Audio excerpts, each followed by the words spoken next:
안녕하세요, 임모스입니다. 2021년은 정말 저에게 뜻깊은 한 해였는데요. 자산 1억과 2억을 동시에 이룬 한 해였습니다. 21년 3월에 순자산 1억을 달성했고 10월에는 2억을 달성했습니다. 그리고 이 자산을 이룰 수 있었던 1등 공신을 소개하자면 모두 예상하시겠지만 부동산입니다. 저는 2020년 12월부터 예비 남편과 함께 집을 장만했는데요. 운이 좋게도 상승장에 편승하면서 지금의 자산을 이룰 수 있었습니다. 집을 처음 구입했을 당시에는 부동산 자산이 40%였던 데에 비해 1년이 지난 지금은 부동산 자산이 전체 자산의 66%가 되었습니다. 매달 QQQ를 사고 현금도 열심히 모아가고 있지만 지난해와 같은 부동산 상승기에는 다른 자산이 부동산 수익률을 따라잡기가 쉽지 않다라는 걸 느꼈습니다. 또한 부동산도 지역과 물건에 따라 편차가 굉장히 심하다는 걸 느꼈는데요. 저희가 구매한 부동산은 이건록 소장님의 도움을 받아 작고 오래되었지만 수도권의 재건축과 교통 호재가 맞물린 아파트를 구매했습니다. 그런데 사실 소장님의 도움을 받기 전에는 신축인 물건만 바라보았는데요. 깨끗하지만 싼 금액의 물건을 찾다 보니 세대수가 굉장히 작고 교통과 물건이 그리 좋지는 않았습니다.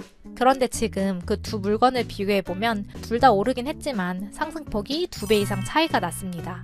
그래서 항상 소장님이 말씀하시는 것 중 부동산을 바라볼 때 화장한 겉모습만 보지 말고 물건의 본질을 보라는 말씀이 더 와닿는 한 해였습니다. 그리고 투자가 처음이면 주식이든 부동산이든 사람들이 선호하는 것을 따라가는 것만큼 안정적인 투자가 없는 것 같습니다. 부동산은 수도권의 일자리와 접근성이 좋은 아파트가 될 것이고 주식으로 따지면 애플, 구글, 테슬라 등이 될 수 있죠.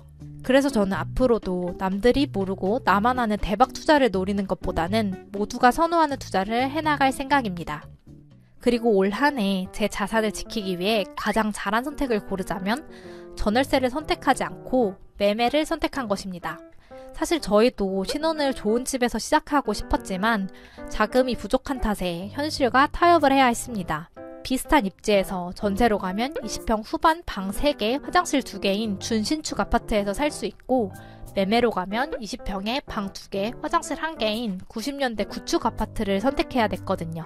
자산 취득이냐, 삶의 질이냐 이 두 가지 사이에서 굉장히 큰 고민을 했습니다.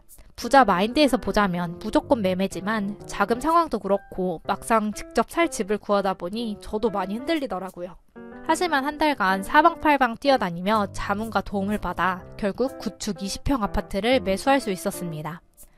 역시 두드리는 자에게 기회가 온다고 현재 상황에서 포기하지 말고 끝까지 공부하고 노력하면 그 결과는 어떻게든 나에게 돌아온다는 걸 직접 체감한 2021년이었습니다.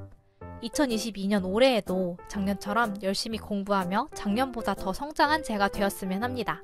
그리고 상승 뒤에는 하락이 반드시 있다는 걸 염두하며 현금 자산도 열심히 모아가는 한 해를 보내고자 합니다. 2022년 모두들 안전하게 자산을 지키고 건강하고 행복한 한 해가 되었으면 좋겠습니다. 감사합니다.